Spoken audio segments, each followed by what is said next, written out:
Syederalun, peringatan Haul Allahu Yarham Abun Aziz Samalanga ke-33 tahun berlangsung sederhana di Mudi Masjid Raya Samalanga Biren, Rabu 12 Januari. Wadir 1 Dayah Mudi Masjid Raya Samalanga, Tengku Haji Zahrul Mubarak yang akrab disapa Abu Mudi, pada Kamis 13 Januari malam mengatakan pelaksanaan Haul Allahu Yarham Abun Aziz Al-Mantiki Samalanga ini dirangkai dengan Samadiyah, sementara Makbarah Abun Aziz juga dilaksanakan Raja Sholawat dan doa bersama.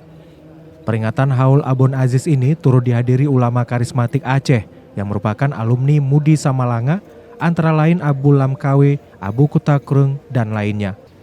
Selain di Mudi, doa dan zikir juga digelar di tempat masing-masing, baik di balai pengajian maupun dayah. Haul Abun Aziz Samalanga ke-33 ini mengusung tema membumikan bet semebet, dengan tujuan agar terhindar dari fitnah akhir zaman.